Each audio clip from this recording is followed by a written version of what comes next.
Ibu-ibu sekalian, pada kesempatan ini, dalam tema bertambah cinta dan harmonis dengan pasangan, saya akan membahas 4 topik, nantinya, yaitu pertama tentang fitrah pernikahan.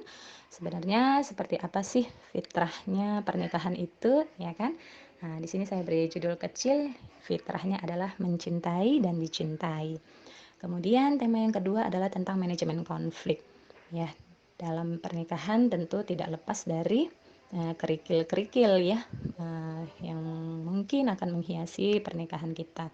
Tak tak dapat dipungkiri bahwa pasti ada saja konflik di dalamnya, maka yang harus kita bekali pada diri kita adalah bagaimana caranya kita memanajemen konflik yang ada sehingga konflik tidak berbuah menjadi pelik, tapi konflik bisa berubah menjadi anugerah yang indah buat pernikahan kita.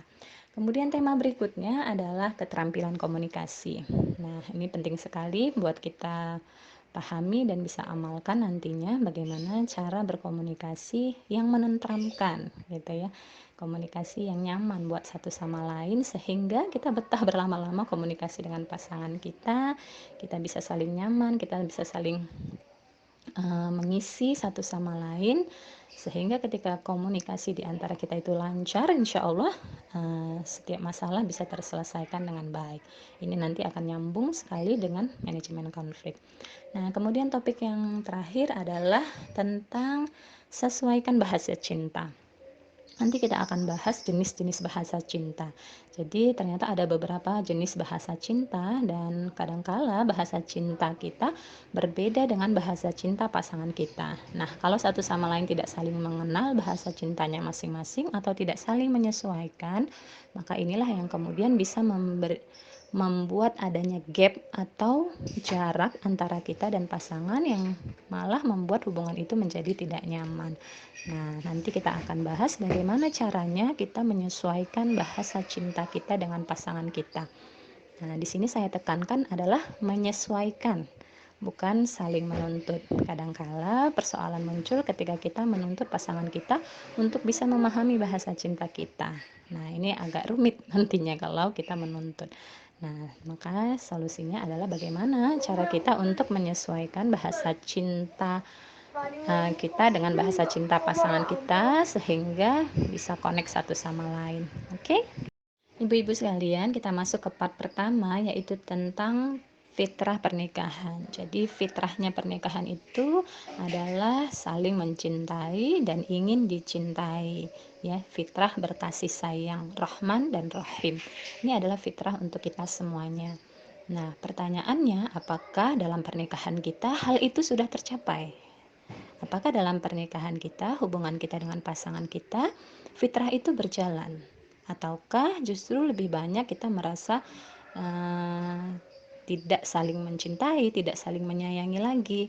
Nah, artinya kalau kita saat ini merasa bahwa hubungan kita dengan pasangan kita lebih didominasi oleh rasa kesal, rasa marah, sakit hati, kecewa, maka sesungguhnya kita sudah keluar dari fitrah yang sesungguhnya, ya.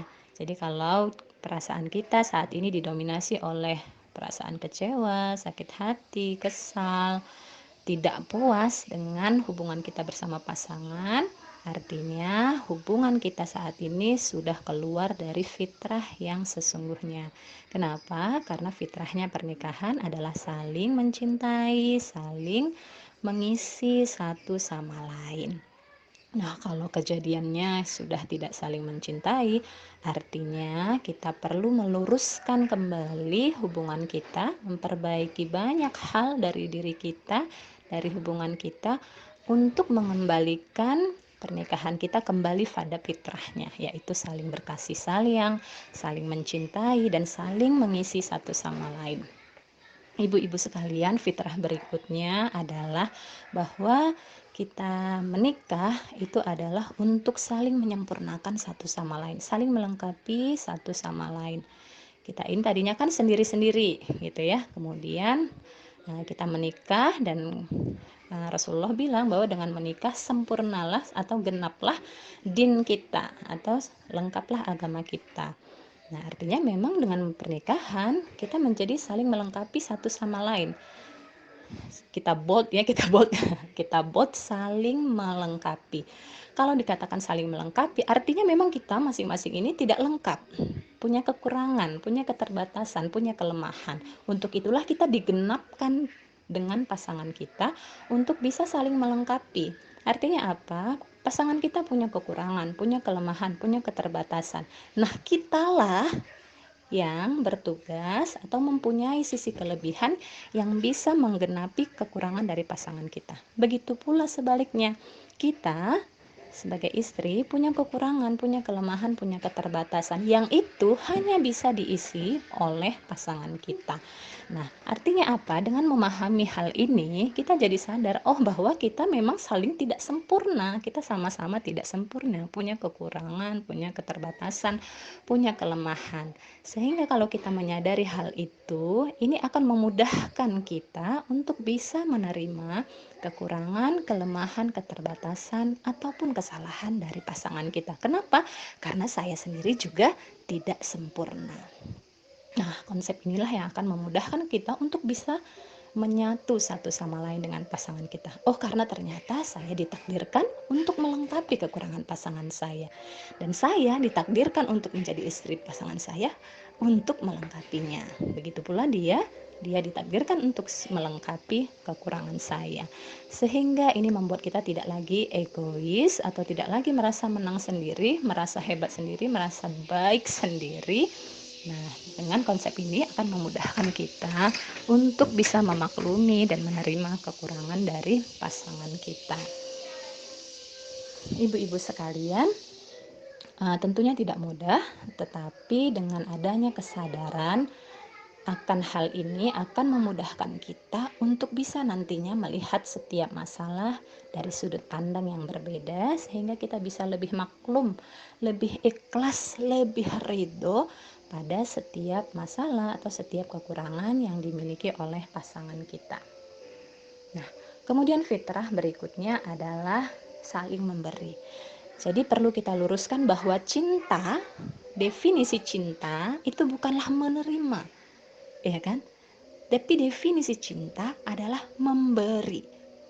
Nah, jadi kalau kita pahami definisi cinta itu adalah memberi, maka kita tidak lagi banyak menuntut, ya. Karena persoalan yang banyak sekali terjadi dalam pernikahan adalah terlalu banyak tuntutan yang kadang-kadang tidak sesuai dengan realita. Harapannya terlalu tinggi tidak sebanding dengan kenyataan yang terjadi. Nah, inilah yang akan menimbulkan kekecewaan dan ketidakpuasan dalam pernikahan yang akan berujung pada konflik nantinya. Nah, untuk itu maka kita perlu definisikan ulang pengertian cinta pada pasangan kita, ya. Jadi cinta adalah memberi, bukan lagi menerima, bukan lagi menuntut, tapi cinta adalah memberi. Kalau kita mencintai pasangan kita, lalu kita bertanya pada diri kita, apa yang bisa dan sudah saya berikan pada pasangan kita? Apa yang bisa saya beri pada pasangan kita masing-masing? Nah, memberi inilah yang kemudian akan membuat kita menjadi lapang hati. Pikiran kita tidak lagi sibuk dengan tuntutan-tuntutan, oh pasangan saya harusnya begini dong, kamu tuh harusnya begini dong gitu. Nah, tidak lagi seperti itu, tetapi apa ya yang bisa saya lakukan, apa ya yang bisa saya beri untuk membuat hubungan ini menjadi semakin harmonis satu sama lain. Nah, jadi ketika memberi, titik tongkatnya itu ada pada diri kita sendiri. Kita bisa kendalikan karena kita yang memberi. Tetapi kalau kita menuntut, kita berharap, kita tidak bisa kendalikan karena itu berada dari sisi luar diri kita. Kita nggak bisa kontrol. Jadi untuk memudahkan kita menjaga perasaan kita sendiri adalah kita kontrol apa yang bisa kita kontrol. Apa yang bisa kita kendalikan? Yaitu diri kita sendiri. Yang bisa kita kendalikan adalah diri kita. Nah, apa yang bisa kita berikan dari diri kita? Nah, itulah yang kita lakukan untuk membuat hubungan itu menjadi semakin harmonis. Nah, sebagai istri tentu yang bisa kita berikan adalah dengan melayani suami dengan baik, menaati setiap perintah suami dengan penuh keikhlasan, menjaga kehormatan diri, ya kan, menjaga harta suami dan mensyukurinya. Inilah yang kita bisa beri ketika kita lakukan dengan penuh keikhlasan pemberian kita itu, maka akan terasa penuh kasih sayang di dalamnya. Oke, kemudian yang keempat adalah fitrahnya bertambah cinta dengan mensyukuri. Nah, rasa syukur ya. Jadi cinta itu akan semakin bertambah-tambah dengan adanya rasa syukur. Walaupun kecil, walaupun sedikit, tetapi ketika kita bisa mensyukurinya akan terasa besar. Allah sudah tegaskan bahwa ketika hambaku bersyukur, maka akan aku tambah lagi nikmatku kepadanya. Jadi sudahkah kita selama ini bersyukur pada pasangan kita? Nah, kita perlu perbanyak rasa syukur itu sehingga rasa cinta kita kepada pasangan kita pun akan bertambah-tambah. Bisa dengan mensyukuri setiap pemberiannya, bisa juga dengan mensyukuri setiap kekurangannya sehingga kita bisa berperan menutupi kekurangan itu. Bisa pula dengan mensyukuri keberadaannya, ya kan? Banyak hal yang bisa kita syukuri sehingga membuat cinta kita bisa semakin bersemi satu sama lain. Terima kasih ya. Misalnya ketika suami memberikan nafkah, terima kasih ya. Mudah-mudahan ayah tambah murah rezekinya, lapang urusannya, dibukakan pintu-pintu rezeki yang lebih berlimpah lagi supaya kita bisa meraih impian-impian keluarga kita seterusnya. Nah, bersyukur walaupun mungkin masih kurang gitu kan, tetapi dengan bersyukur akan menambah keberkahan, ya kan, menambah keberkahan dan menghadirkan ketenangan dan kepuasan pada pasangan kita. Kadang-kala mungkin pemberiannya tidak sesuai atau belum mencukupi, tetapi dengan adanya rasa syukur yang ditunjukkan oleh seorang istri kepada suaminya, itu akan menambah meningkatnya rasa kepemimpinan pada suami. Oh, betapa dia disyukuri oleh istrinya, oh betapa dia dihargai oleh suami, oh betapa kerjanya diapresiasi oleh pasangannya. Nah, ini akan tentu meningkatkan kepercayaan diri suami, meningkatkan tanggung jawabnya, meningkatkan kepeduliannya kepada keluarganya. Kenapa? Karena setiap pemberiannya, setiap apa yang diupayakannya dihargai oleh pasangannya. Nah, untuk itu kita perlu terus tingkatkan rasa syukur kita kepada pasangan kita. Nah, insya Allah dengan meningkatnya rasa syukur kita kepada pasangan kita dan kepada Allah, maka sesuai janji Allah, Allah akan tambah lagi nikmat-nikmatnya untuk keluarga kita, insya Allah. Part kedua adalah tentang manajemen konflik. Ya, seperti dikatakan di awal bahwa tidak ada rumah tangga yang lepas dari masalah. Setiap rumah tangga pasti punya masalahnya sendiri-sendiri. Maka jangan lihat rumah tangga yang lain. Jangan lihat rumput tetangga. Kelihatannya indah, tetapi sesungguhnya di setiap rumahnya pasti ada konfliknya masing-masing yang mungkin bisa saja lebih besar dari konflik yang ada di rumah tangga kita sendiri. Nah, gitu kan. Jadi jangan pernah bandingkan rumah tangga kita dengan rumah tangga orang lain. Tetapi kalau kita ingin belajar, ya boleh saja belajar dari hal-hal baik yang ada dalam rumah tangga orang lain. Contohnya kita belajar bagaimana rumah tangga Rasulullah, bagaimana rumah tangga para sahabat Nabi, gitu kan. Kita belajar dari sana untuk kemudian kita lihat sisi-sisi baiknya yang bisa kita terapkan dalam rumah tangga kita sendiri, gitu kan. Nah, seperti itu. Jadi perlu kita pahami bahwa setiap rumah tangga pasti punya permasalahannya masing-masing. Maka kita fokus saja pada rumah tangga kita sendiri dan tidak membandingkannya dengan rumah tangga yang lain. Nah, kemudian bagaimana Bu Sukma ketika misalnya ada konflik dalam rumah tangga kita? Nah, ketika ada konflik atau masalah dengan pasangan, maka pastikan kita menempatkan cermin di hadapan kita. Anggaplah cermin itu adalah masalahnya, gitu kan. Nah, kemudian kita lihat ke cermin itu, siapa yang kita lihat? Yang kita lihat adalah diri kita sendiri. Jadi anggaplah cermin itu adalah masalah, dan ketika kita bercermin kita lihat bahwa masalahnya itu adalah diri saya sendiri. Nah, jadi kita tidak melihat bahwa masalah itu ada pada pasangan kita, tetapi ketika kita bercermin kita justru melihat bahwa sebenarnya masalah itu ada pada diri kita sendiri. Kok bisa Bu Sukma yang buat masalah kan pasangan saya? Kok bisa saya yang bermasalah? Bisa saja bermasalah dari cara pikir kita, dari perasaan yang kita timbulkan, dan otomatis dari perilaku yang kita munculkan ketika masalah itu terjadi. Maka letakkan cermin itu di hadapan kita ketika kita mengalami suatu masalah dengan pasangan. Nah, kemudian lanjutkan konsepnya dengan seperti ini. Saya salah, dia benar. saya yang salah, pasangan saya yang benar. Kenapa harus seperti ini? Dengan konsep saya salah dia benar inilah kemudian kita akan mampu untuk melihat kekurangan diri kita sendiri. Jadi tidak lagi disibukkan dengan melihat kekurangan pasangan kita, tetapi ketika ada masalah kita harus banget, perlu banget untuk melihat ke dalam diri kita sendiri. Apa ya kekurangan saya? Aduh, kekurangan saya apa ya? Kekurangan apa? Kekurangan yang ada pada diri. Oh, saya selama ini kurang taat ke suami. Oh, selama ini saya ngomongnya terlalu kasar ke suami. Oh, selama ini saya terlalu memojokkan suami. Oh, selama ini saya terlalu banyak menuntut suami dan kurang bersyukur kepada kebaikannya. Terlalu banyak melihat kekurangan suami dan sedikit sekali mengingat kebaikannya. Nah, kita jadi bisa evaluasi diri sendiri. Nah, inilah yang akan membuat kita cepat sekali merasa tenang. Coba deh dipraktekkan gitu ya. Nah, jadi ketika ada masalah, coba balikkan ke diri kita sendiri. Ampun ya Allah, udah bikin suami saya jadi marah. Ampun ya Allah, udah bikin suami saya jadi nggak ridho. Ampun ya Allah, tadi saya buat salah ke tetangga. Ampun ya Allah, tadi saya buat salah ke anak sehingga efeknya suami jadi marah ke saya. Ampun ya Allah, suami saya jadi marah. Lapangkan ya Allah hati suami saya agar ridho dan memaafkan saya. Saya yang salah ya Allah, suami saya benar, suami saya tidak salah. Saya yang salah ya Allah, ampunkan saya ya Allah. Lapangkan hati suami saya agar ridho kepada saya. Nah, konsep seperti ini kemudian akan melembutkan hati kita dan membuat masalah yang besar tadi bisa menjadi lebih kecil dan ringan. Dan sehingga dengan kita membalikkan masalah itu dan menempatkan kesalahannya pada diri kita, akan terjadi perubahan lewat perbaikan diri, evaluasi diri, pengampunan diri yang akan membuat diri kita otomatis menjadi lebih baik. Dan ketika kita jadi lebih baik, sudah pasti hubungan kita dengan pasangan kita juga akan semakin baik. Nah, inilah yang dapat membuat suatu masalah bisa berubah menjadi anugerah.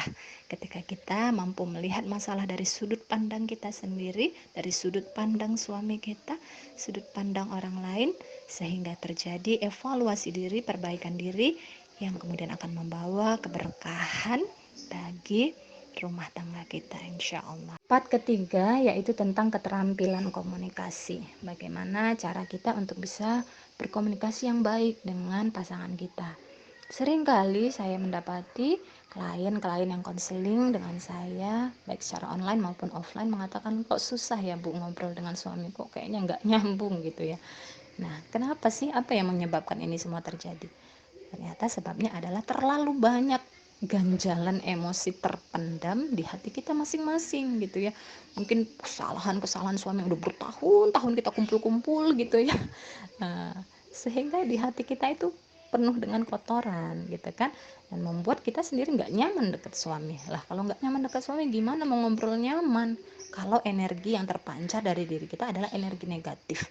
Otomatis suami kita nggak mau deket-deket, suami kita nggak nyaman ngobrol dengan kita, intonasinya juga beda, penuh tekanan, penuh emosi. Siapa yang nyaman coba? Nah gitu ya. Maka supaya kita bisa memiliki komunikasi yang nyaman dengan pasangan kita, kita bersihkan hati kita dari segala ganjalan dan emosi-emosi terpendam yang ada selama ini. Bagaimana melepasnya? Maafkan. Ya Allah, saya maafkan semua kesalahan suami saya yang pernah ia lakukan pada saya dari dulu sampai sekarang. Saya maafkan semuanya. Saya ikhlas ya Allah, saya maafkan. Sebagaimana saya pun ya Allah tentu punya banyak salah dan hilaf kepada suami saya. Maka saya pun mohon ampun kepadamu dan mohon engkau melapangkan hati pasangan saya untuk memaafkan kesalahan dan kekurangan saya selama ini sebagai istri. Ya Allah, saya pasrahkan ketenangan hati saya dan kebahagiaan untuk rumah tangga saya kepadamu. Nah, konsep inilah kemudian akan melahirkan ketenangan pada hati kita. Dan kalau hati kita sudah tenang, pikiran kita jadi jernih, Bu. Kalau pikiran kita jernih, ngobrol tuh jadi apa? Jadi nyambung, jadi nyaman, jadi bisa jadi enak gitu ngobrolnya, ngalir dia. Tapi kalau di hati kita masih banyak ganjalan-ganjalan, tidak akan mengalir. Bahkan kalau kita pengen mencoba ngobrol, ngobrolannya jadi justru menyakitkan gitu kan. bukan jadi obrolan yang menghibur, tapi malah bisa saling saling menyakiti karena masih ada ganjalan-ganjalan emosi tadi. Maka supaya kita bisa ngobrolnya nyambung, enak, nyaman dengan suami, kita bersihkan dulu hati kita dengan memaafkan semua kekurangan dan kesalahan suami, sehingga hati kita menjadi tentram dan komunikasi bisa nyambung. Lalu kemudian kalau misalnya ada masalah, Bu, bagaimana cara mengkomunikasikannya? Awali dengan saya merasa. Jadi pakai ke diri kita gitu. Apa yang kita rasakan? Apa harapan kita? Jadi pakai awalannya saya merasa. Ya, Umi merasa nggak nyaman deh. Ayah pulangnya telat tapi nggak bilang. Umi kan jadi khawatir. Nah, enak kan? Ketimbang kalau kita, ya kenapa sih kok pulangnya telat? Beda rasanya gitu ya. Jadi jangan pakai ya kenapa sih gitu kan. Tapi saya merasa. Ya Umi merasa nggak nyaman deh. Umi ayah kok pulangnya telat, nggak ngabarin dulu kalau pulang telat kan. Umi jadi khawatir, takut ayah kenapa-kenapa gitu. Nah, ini akan membuat suami jadi berempati dan malah bisa minta maaf atau kemudian meluruskan kesalahan yang ada. Nah, seperti itu. Oke, mudah-mudahan kita bisa coba untuk komunikasi lebih baik lagi dengan pasangan. Ibu-ibu sekalian, sekarang masuk ke part 4. Part 4 itu adalah sesuaikan bahasa cinta. Jadi bahasa cinta setiap orang itu berbeda-beda dan berpengaruh pula dari pengalaman masa kecilnya. Ada yang bahasa cintanya waktu yang berkualitas. Nah, jadi dia merasa dicintai ketika pasangannya memberikan waktu yang banyak untuknya. Kemudian ada yang bahasa cintanya itu berupa hadiah. Jadi dia senang banget kalau dikasih hadiah, di momen-momen spesialnya. Kemudian ada juga yang bahasa cintanya pelayanan. Seneng kalau dimasakin, seneng kalau dipijitin, seneng kalau dibantuin gitu kan, bahasa cintanya pelayanan. Ada juga yang kata-kata pujian gitu, seneng kalau misalnya lagi ada apa dipuji, makasih ya, makasih ya Mi, iya ayah keren banget deh, iya ayah baik banget ya gitu, kata-kata pujian. Ada juga yang bahasa cintanya sentuhan fisik, senang dipeluk, senang diusap-usap ya kan. Nah, kita harus perhatikan seperti apa sih bahasa cinta pasangan kita. Kok nggak bahasa cintanya kita sih Bu yang diperhatikan oleh suami? Oke, mohon maaf ya, kita di sini ingin mengontrol apa yang tidak ingin mengontrol apa yang bisa kita kontrol. Kalau apa yang di luar kita tidak bisa kontrol, sehingga akan sulit kalau kita ingin mengubah pasangan kita untuk mengerti kita. Jadi mulai saja dengan bagaimana kita bisa mengerti pasangan kita, karena itu yang bisa kita kontrol. Oke? Nah, jadi kita harus pahami dan sesuaikan apa sih bahasa cinta pasangan kita sehingga dia nyaman dengan kita. Oh, ternyata bahasa cinta pasangan saya itu pelayanan. Dia senang kalau pulang kerja dipijitin, gitu kan. Dia merasa kalau dia dipijitin pulang kerja itu adalah tanda bahwa dia dicintai oleh pasangannya, dicintai oleh istrinya.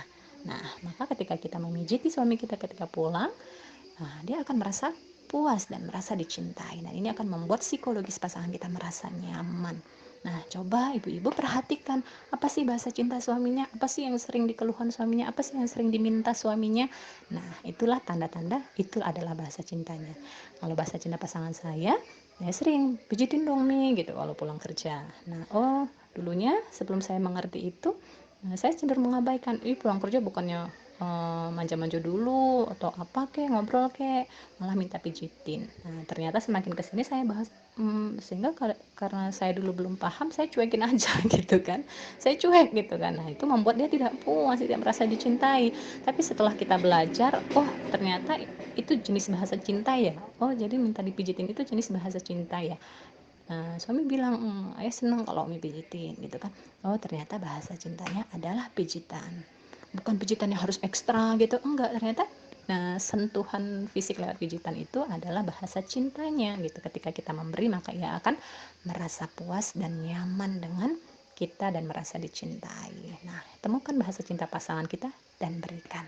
Ibu sekalian, kita masuk ke penutup ya. Mudah-mudahan tadi 4 hal yang sudah kita bahas bisa kita amalkan, diberikan petunjuk kemudahan untuk mengamalkannya dan memahaminya. Kita masuk penutup, yaitu doa ya. Penutupnya kenapa doa? Karena ini sesungguhnya adalah visi pernikahan kita. Apa itu doanya? Ya Allah, anugerahkanlah kepadaku pasangan dan anak-anak yang menyejukkan hati, dan jadikanlah kami pemimpin orang-orang yang bertakwa. Ya, jadi ini adalah kita bisa jadikan sebagai visi pernikahan kita, bahwa kita adalah juga pasangan yang menyejukkan hati bagi pasangan kita. Maka kita harus kontrol perilaku kita, ucapan kita, pikiran, perasaan kita agar bisa menyejukkan hati pasangan kita. Begitu juga kemudian kita targetkan untuk diri kita dan keluarga kita bisa menjadi pemimpin orang-orang bertakwa. Bagaimana caranya? Tentunya dengan cara kita menjadikan keluarga kita keluarga yang harmonis, keluarga yang penuh cinta, keluarga yang sakinah, mawaddah warahmah. Dengan begitu, maka ketika kita sudah selesai dengan urusan rumah tangga kita, maka insya Allah kita akan mampu berdaya di luar rumah, ya kan, memberi manfaat di luar rumah.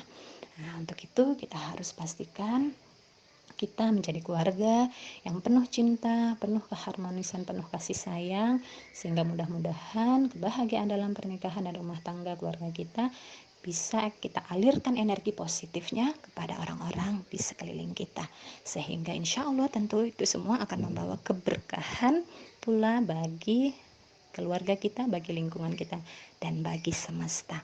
Demikian saja yang bisa saya sampaikan, mudah-mudahan bermanfaat. Assalamualaikum warahmatullahi wabarakatuh.